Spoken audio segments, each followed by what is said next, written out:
Nous allons lire encore ensemble, si vous le voulez, un texte dans les Écritures. On remercie bien sûr les musiciens, comme chaque fois. 1 Timothée, chapitre 5, et au début du chapitre. 1 Timothée 5. Donc c'est la lettre que l'apôtre Paul a écrite à Timothée. Vous êtes fâché si j'enlève ma veste? Non? Ah, vous êtes une bonne église.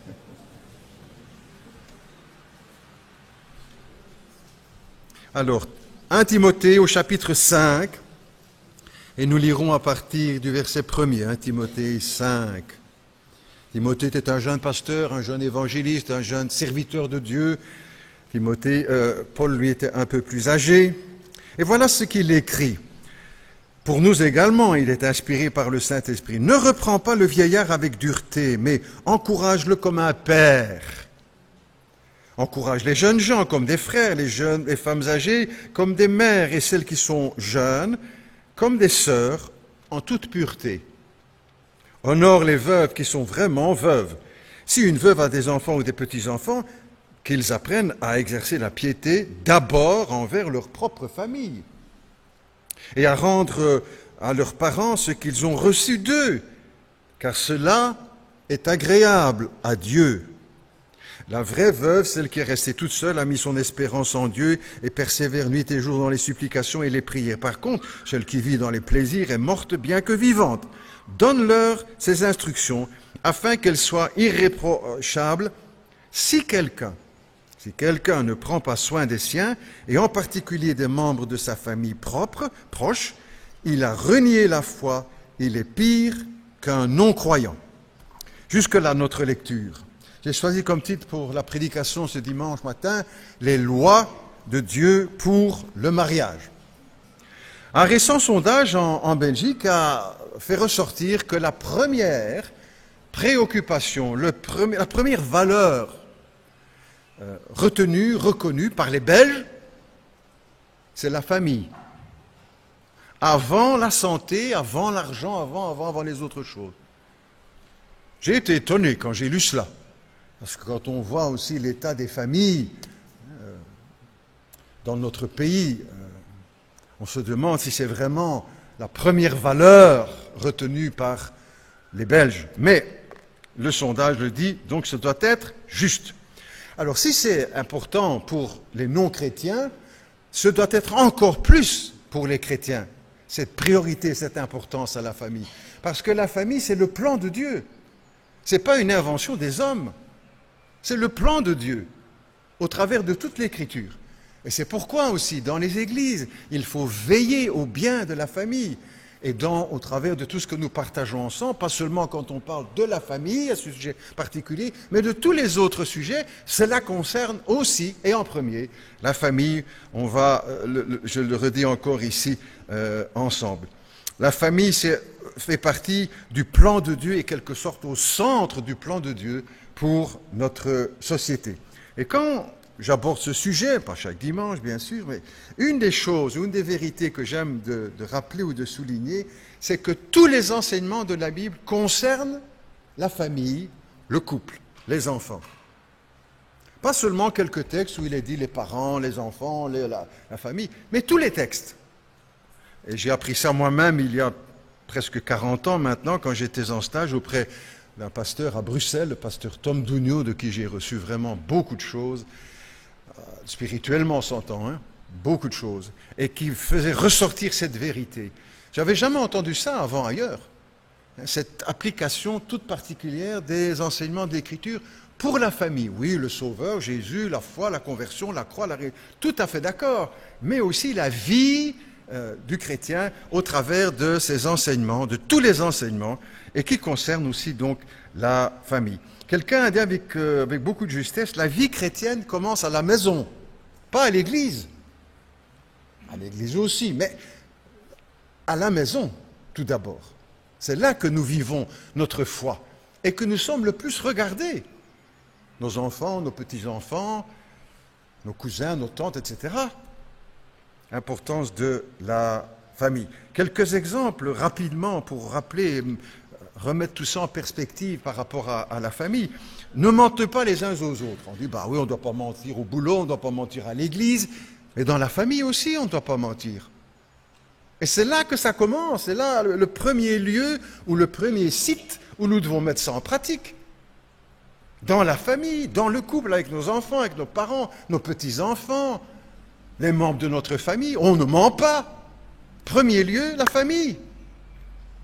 D'autres textes encore, supportez-vous les uns les autres.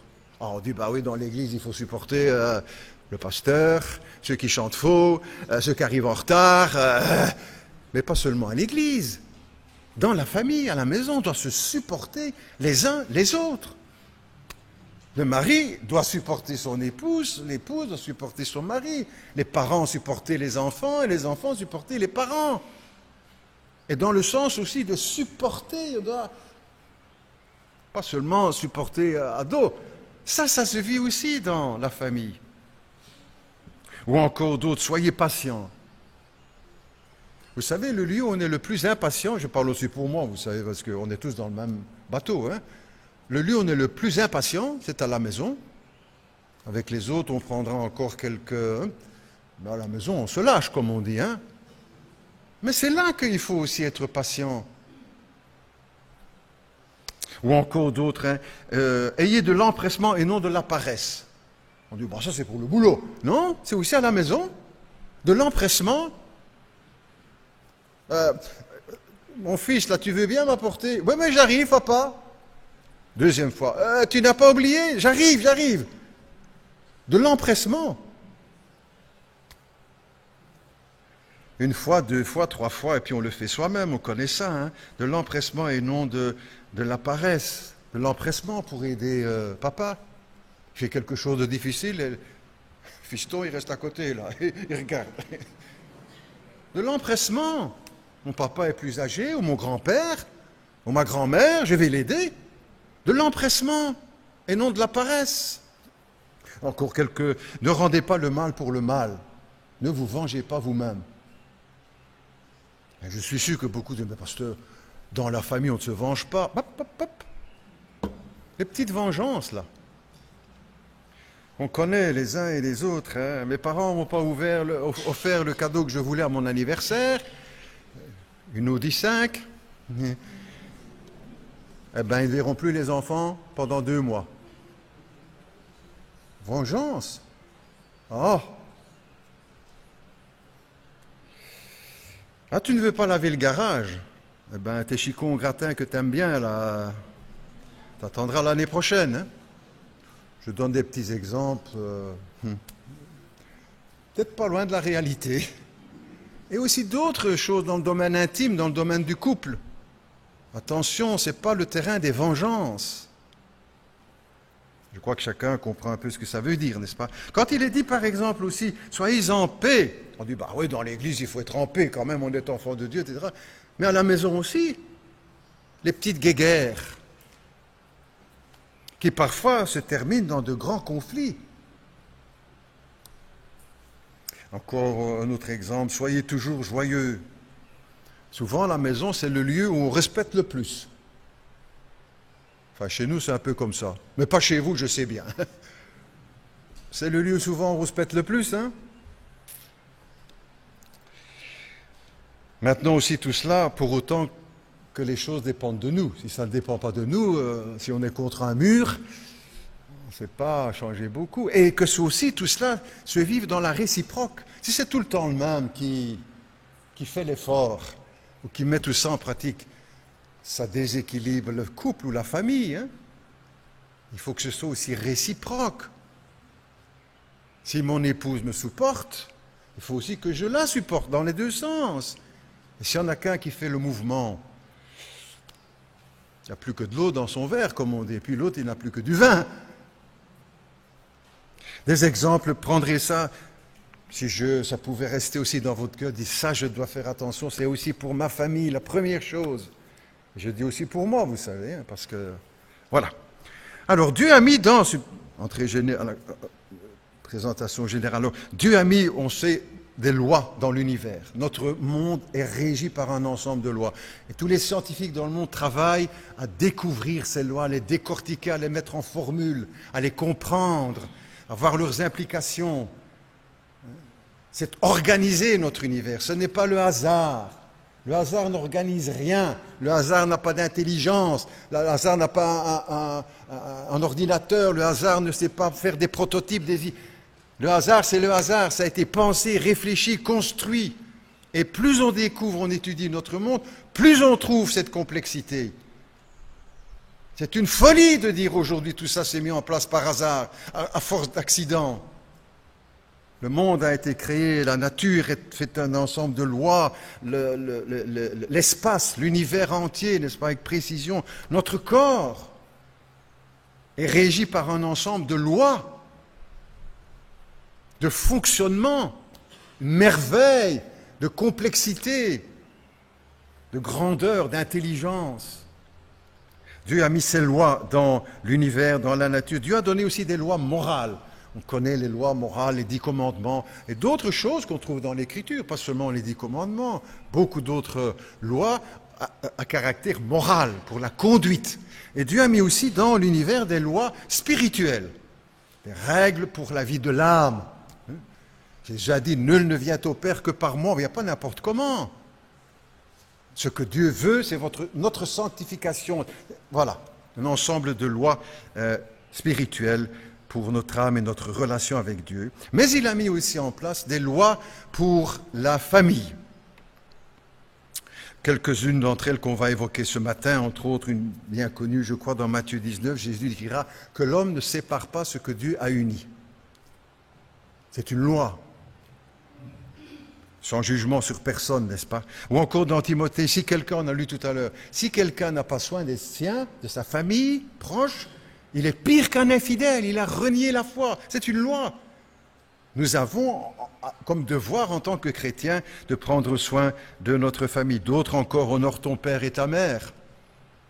Hein, c'est aussi une loi de la famille, avec d'autres détails là-dessus. Ne frappe pas ton père ni ta mère. C'est dans la Bible, vous savez. Ne frappe pas ton père ni ta mère. Ne maudis pas ton père ou ta mère. Ne maudis pas ton père ou ta mère. Je ne donne pas les référents. Ou encore dans les proverbes. Écoute ton père, lui qui t'a donné naissance, et ne méprise pas ta mère quand elle est devenue vieille. Un ensemble de lois. Ou encore enfants, on a vu là la semaine dernière, enfants, obéissez à vos parents selon le Seigneur, car cela est juste. C'est aussi une loi de la famille, les lois de Dieu pour la famille. Ou encore, et vous, pères, n'irritez pas vos enfants, mais élevez-les en les corrigeant et en les instruisant selon le Seigneur. Encore aussi dans la vie du couple, de la famille, Éphésiens 5, Marie, aimez vos femmes comme Christ a aimé l'Église et s'est offert pour elle. Et aussi, femmes, soyez soumises à votre mari. Ça passe très très mal aujourd'hui, mais pas seulement aujourd'hui, vous savez. De tous les siècles, cette parole a été difficile. Mais je crois qu'aussi, il n'y a aucun mal pour une épouse de se soumettre à un mari qui l'aime et qui est prêt à se sacrifier pour elle. Et souvent aussi parce qu'on a une image assez malheureuse des hommes ou des maris, parfois justifiée. Mais là aussi, ça va dans les deux sens. Ce n'est pas seulement le mari qui doit aimer sa femme ou la femme soumise à... Ensemble. Et cela se construit de cette façon.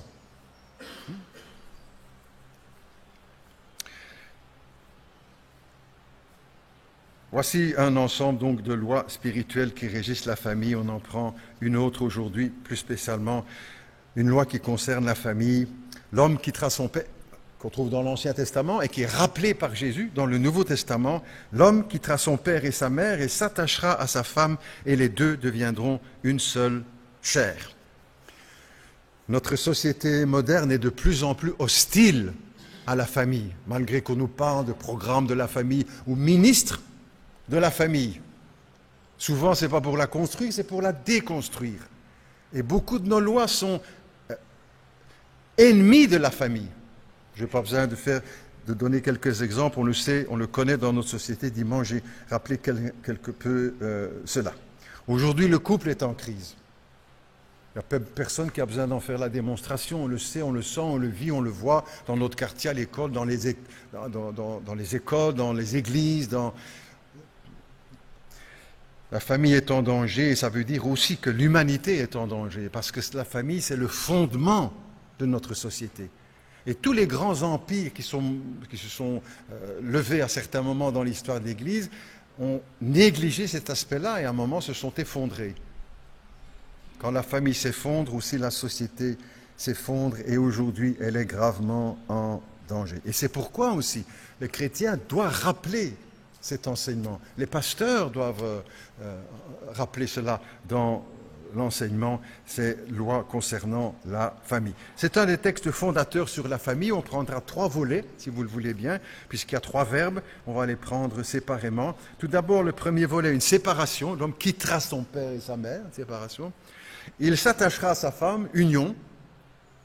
Et ils feront une seule chair, fusion. 1, 2, 3, séparation, union, fusion. Premier volet. Le mariage, le foyer, la famille commencent avec une séparation. On quitte ses parents. On quitte la famille, on quitte le couple qui nous a donné la vie.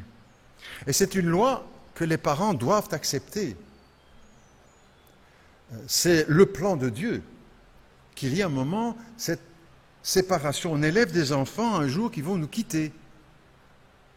Il faut le savoir, et qu'en fait, toute l'éducation qu'on leur donne, c'est pour les préparer à ce moment où ils devront alors vivre de leur propre, avec leurs propres ailes, voler avec leurs propres ailes, comme on dit. Et c'est cela, en fait, que vise, entre autres, l'éducation des enfants par les parents. De les préparer pour le moment où ils devront s'en sortir tout seuls. Et cela fait partie du plan de Dieu. On connaît ce dicton, n'est-ce pas, bien connu. Mariage demande ménage. Il doit y avoir une séparation. Et refuser cette vérité, ce serait refuser le plan de Dieu. Toute l'éducation que nous donnons à nos enfants consiste à les préparer en quelque sorte pour ce moment. À un moment, les parents doivent se retirer, faire marche arrière, s'effacer devant le beau-fils ou devant la belle-fille. Il viendra enlever notre trésor. C'est comme ça. Il faut que le plan de Dieu aussi s'accomplisse. Il prendra son envol pour prendre leur place dans la société. Et même si cela nous brise le cœur, c'est comme ça que les choses doivent aller selon le plan de Dieu. J'ai écouté ici assez souvent une très belle chanson de Charles Aznavour sur ce sujet-là. Une mélodie magnifique et des paroles comme il sait les faire, comme il sait les... magnifiques, de toute beauté. Quand il parle de sa fille et de l'homme qui va arriver pour la prendre. Et il faut que ce soit ainsi. Les parents chrétiens doivent s'y préparer. C'est une loi de la vie, c'est une loi de Dieu pour la famille. À un moment, les parents se lèvent un jour et puis voilà, les oiseaux se sont envolés. Le fils est marié, la fille est mariée, la chambre est vide et voilà. Les parents doivent l'accepter, ça fait partie du plan de Dieu. Ils sont partis à leur tour pour fonder une famille. Je me souviens de cette maman. En sortant du culte, on avait présenté l'enfant, je ne saurais plus dire, elle l'avait dans ses bras, etc. Et en sortant, elle me dit, et dire qu'un jour il va nous quitter. Et elle ajoute, mais pas avant 40 ans. Hein. L'homme quittera. Alors on attire bien sûr notre attention là-dessus. Il n'est pas dit l'homme abandonnera son père et sa mère. Ce n'est pas un abandon. Il quittera son père et sa mère. Ce n'est pas parce qu'on se marie qu'on renie son père, sa mère, qu'on oublie papa et maman et qu'on abandonne papa et maman. Ah, danger pour les jeunes aussi de « Oh, mais maintenant nous faisons notre vie ». Mais justement, en faisant cette vie-là nouvelle avec vos parents, même si vous n'êtes plus, nous ne sommes plus sous leur toit.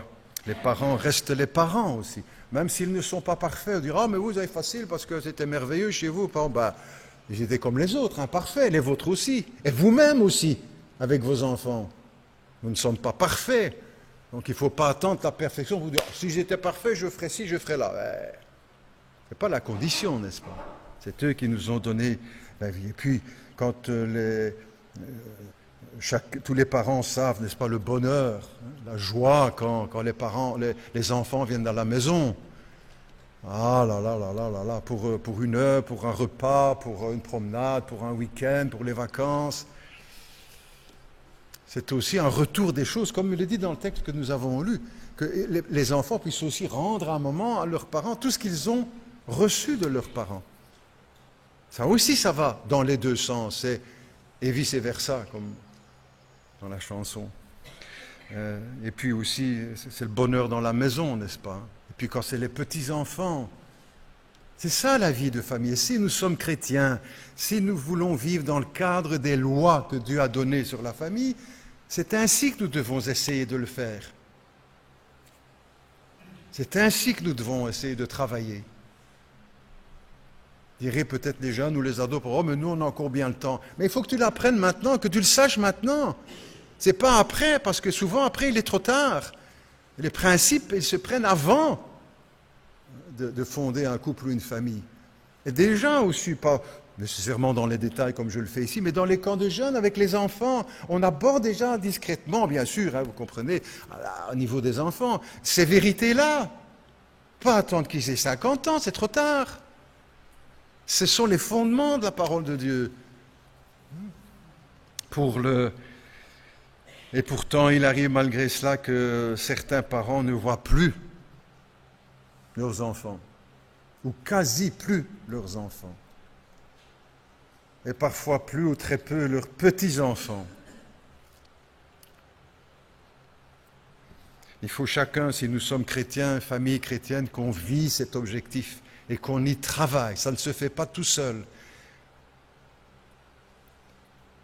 Deuxième volet. L'homme quittera son père et sa mère et ensuite il s'attachera à sa femme. Après la séparation, l'union. On se détache de ses parents, mais c'est pour s'attacher à son épouse et à son mari. Et aujourd'hui, la philosophie macho de notre culture occidentale veut que l'homme reste libre, même quand il est marié. Ah, c'est un homme, hein. La femme, elle doit rester attachée à ses casseroles, à ses enfants, à sa maison, à la lessive. Mais lui, l'homme, il est libre. Il va au café, il va rire avec ses copains, il va boire l'apéro, il va au football. Il sort, il entre quand il veut. Et depuis une trentaine d'années, on remarque aussi, avec l'éclosion du mouvement féministe, que cette maladie-là gagne aussi la jante féminine. Que madame aussi veut aller boire avec ses copines, à d'école ou que sais-je, et rentrer, être libre, plus attachée à la maison ou aux enfants qui tirent sur son jeans ou sur ses baskets, comme pour être moderne. Alors maintenant, c'est les deux. Est-ce que c'est ça l'esprit de l'Évangile? Non, ni pour l'homme, ni pour la femme. Une fois qu'on est marié, on s'attache l'un à l'autre.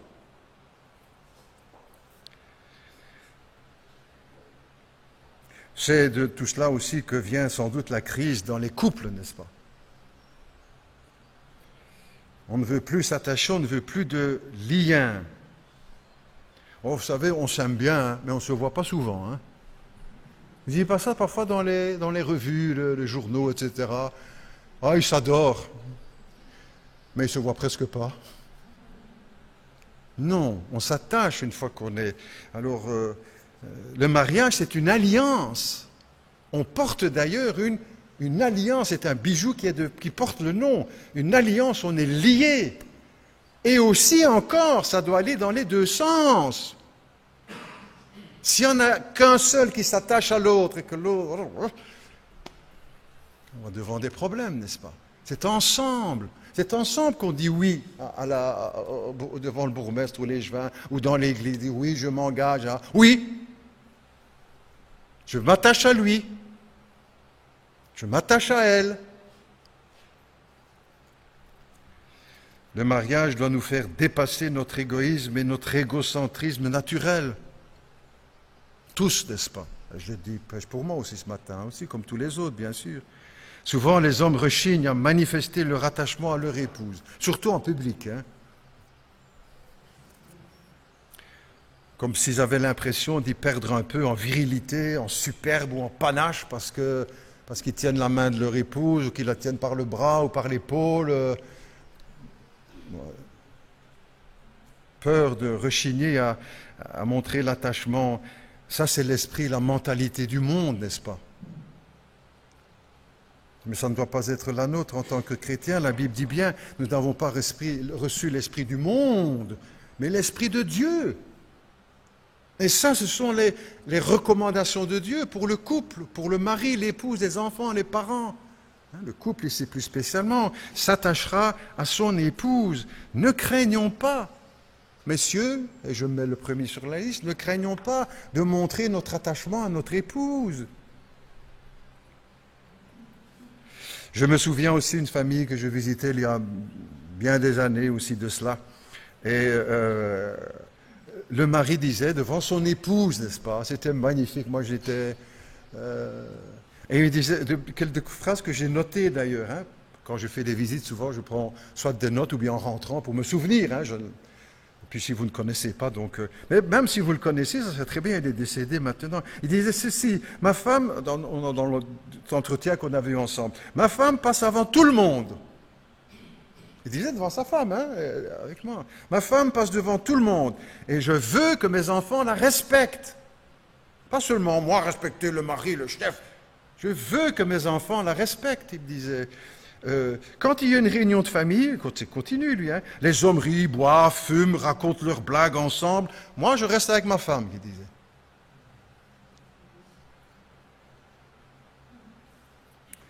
C'est elle qui compte le plus. C'est ces mots, hein, je les ai pris parce que je fais tout pour essayer de lui plaire. Aussi, de tout ça, elle le lui rendait bien aussi. Hein.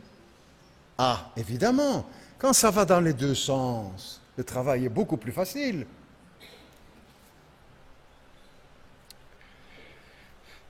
Le docteur James Dobson, un pédiatre américain et chrétien, spécialiste pour le couple et l'éducation des enfants, une grande renommée dans le monde, il a écrit plusieurs livres qui ont été traduits. J'ai lu un de ses livres aussi, qui avait pour titre « Dites-lui ». Je crois qu'il est épuisé, d'ailleurs, enfin peut-être réédité depuis « Dites-lui ». Et il écrit ceci dans son livre, il consulte beaucoup de familles, etc. Il donne des conférences, mais... voilà, très bien. Et puis il dit ceci, beaucoup d'épouses vivent une grande frustration parce qu'elles ne se sentent pas estimées par leur mari, elles ne ressentent pas l'attachement, le voilà, le mot, l'attachement de leur mari.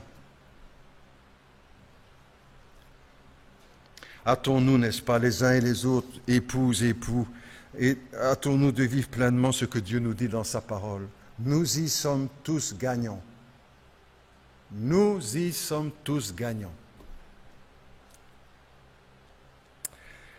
Notez bien encore, avant de passer au troisième volet, notez bien qu'il est dit l'homme s'attachera à sa femme et pas la femme attachera son mari. Comme le cow-boy qui attache son cheval quand il entre au bar. Il y a une nuance quand même, on comprend ce qu'on veut dire. Troisième volet, les deux deviendront une seule chair, et c'est ce volet que vous attendez depuis le début sans doute. Il fait partie de tout le reste. Séparation, premier plan. Deuxièmement, union. Troisièmement, fusion. Il quittera son père, s'attachera à son épouse. Deuxièmement, les deux deviendront une seule chair. C'est la relation intime dans le couple. Je n'aime pas employer d'autres mots. Je trouve ça parfois tellement vulgaire, surtout comme c'est employé dans notre société. Mais chacun comprend. Hein. Relation intime dans le couple fait partie du plan de Dieu. Ça aussi, chacun doit le comprendre.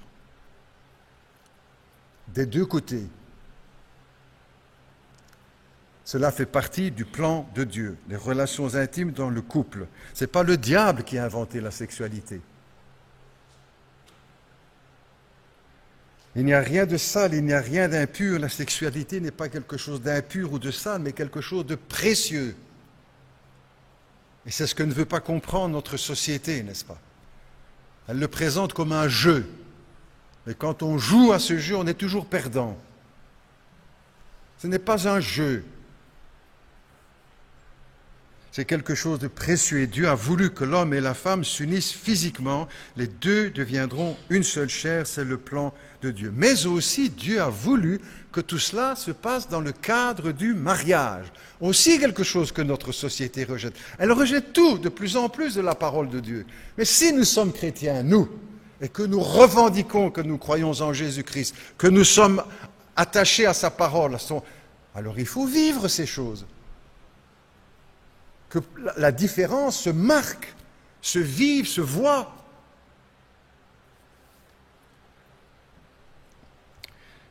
Dans les liens du mariage, bien sûr que tout cela doit se vivre parce que ce n'est pas comme dans le monde animal, où l'animal se laisse conduire par son instinct, et rien que par son instinct. L'homme n'est pas un animal, ni la femme, ils sont une création spéciale de Dieu. Et c'est pour cela que tout cet aspect de couple, de la relation intime, doit se vivre pas comme le monde. On voyait aussi certaines émissions sur documentaires sur les animaux, etc. On montre bien souvent, parce que c'est mis en leur vie sexuelle.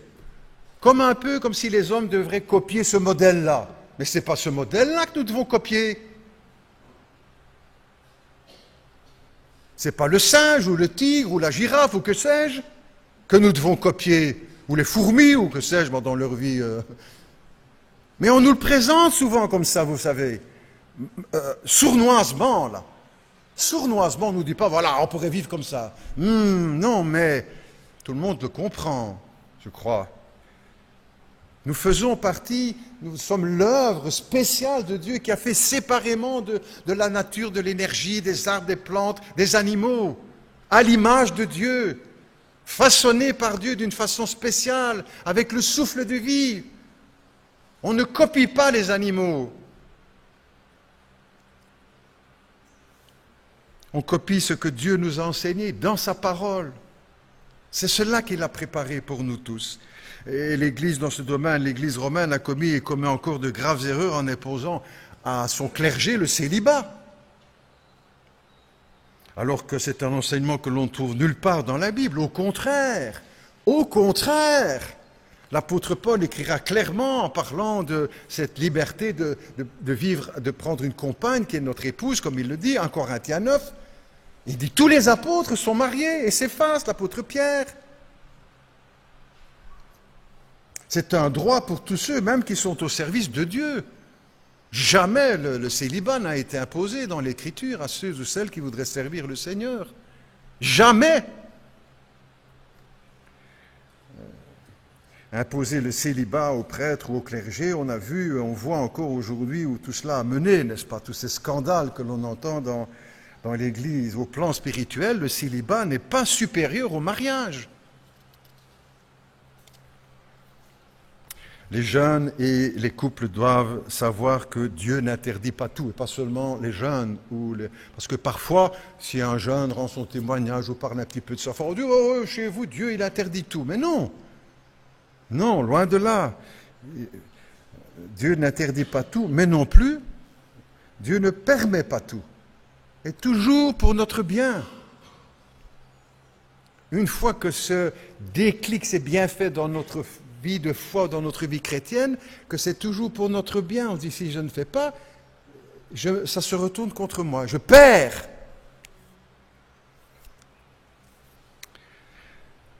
Une des lois de la famille, séparation, union, fusion, l'homme quittera son père, s'attachera à Adam, et les deux deviennent une seule chair. Et dans cette loi aussi, bien sûr, l'élément de chronologie. Les étapes se suivent, 1, 2, 3, et pas changer l'ordre. Comme ça se vit tellement aujourd'hui. Nous ne permettons pas, le Seigneur ne nous permet pas de renverser l'ordre. La Bible, elle, ne connaît pas le mariage à l'essai. On ne va pas quitter nos parents encore, mais on va quand même s'arranger pour vivre de temps en temps ensemble. La Bible ne connaît pas le mariage à l'essai. On n'essaye pas le mariage. Je dis encore autrement. On n'essaye pas un jeune homme et une jeune fille.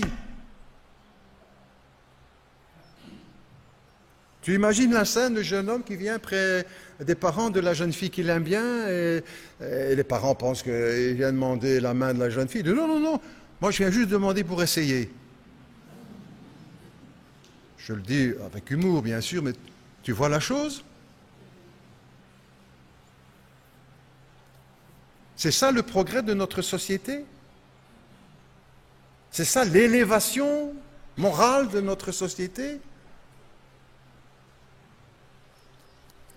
Et puis, une fois que l'on accepte ce principe de l'essai, on va dire comme ça, mariage à l'essai, la question qui vient tout de suite après, c'est de dire, on a droit à combien d'essais?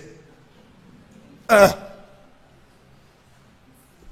Comme au tir à pipe, j'ai droit à combien d'essais, monsieur? C'est ça le mariage? C'est ça ce qu'on propose à nos jeunes aujourd'hui dans la société? Oui. Oui. Si nous sommes attachés au Seigneur, on vit les choses autrement, en sachant que cette voie-là n'est pas la bonne. Elle ne conduit pas au bonheur et à l'épanouissement. Ce n'est pas le chemin de la vie, c'est le chemin de la mort. Et l'application de ce principe est en train de recouvrir le monde entier d'un immense linceul sur lequel il est écrit SIDA ou MST, maladie sexuellement transmissible. Quelqu'un dira peut-être, parce qu'on entend ça aussi, mais quand même, on n'achète pas un chat dans un sac. Mais monsieur et madame, ou jeune homme, jeune fille, il n'est pas question d'acheter un chat ici. Il est question d'un jeune homme et d'une jeune fille, il est question d'amour.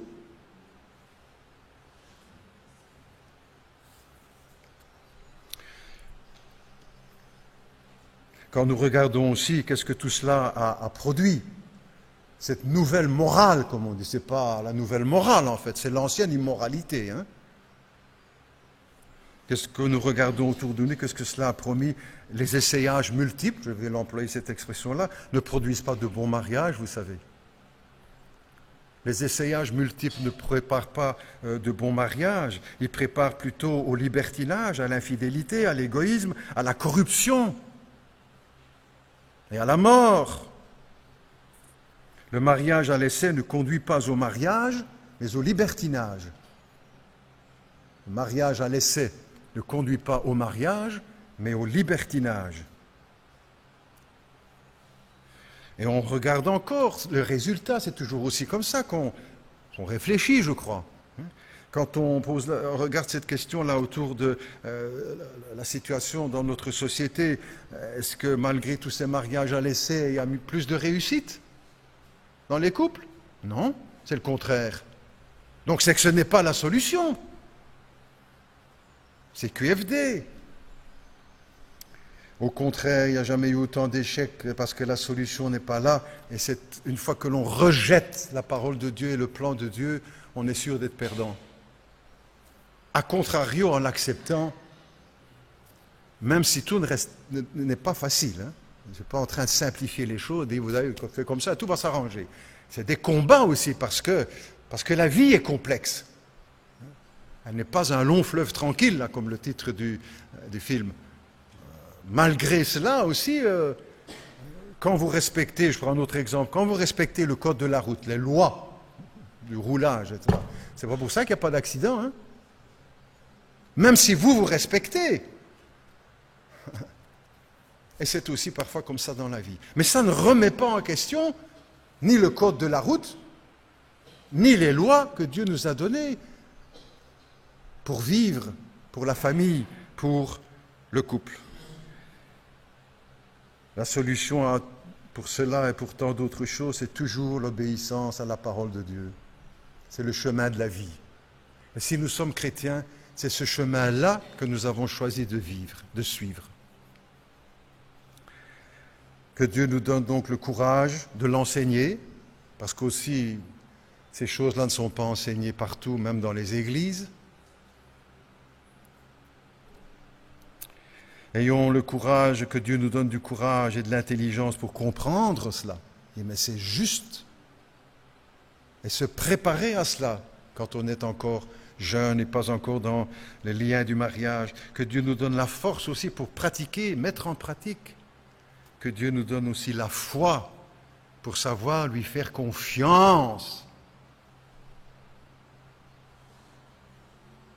Prions ensemble. Notre Dieu, notre Père, nous te remercions pour ta parole. Je te remercie. Peut dire chacun aussi dans notre cœur, pour toi-même, chacun, silencieusement. Seigneur, je te remercie pour ta parole. C'est une parole de vie. C'est la parole de vérité. C'est la parole juste. Pour les enfants, pour les jeunes, pour les ados, pour les familles, pour les couples, pour les personnes âgées, pour tous les peuples. Seigneur, merci d'avoir ouvert nos yeux sur ton amour, sur ton pardon, mais aussi sur l'enseignement de ta parole. Aide-nous, aide-moi. Chacun peut dire aussi dans notre cœur, aide-moi avec mon épouse, aide-moi avec mon mari. Tu dis dans ton cœur, aide-moi avec mon épouse, aide-moi avec mon mari, aide-moi avec mes parents, aide-moi avec mes enfants, avec mes petits-enfants. Seigneur, tu nous as montré le chemin de la vie. J'ai mis devant toi la vie et la mort. Choisis la vie afin que tu vives. Nous te le demandons au nom de Jésus. Amen.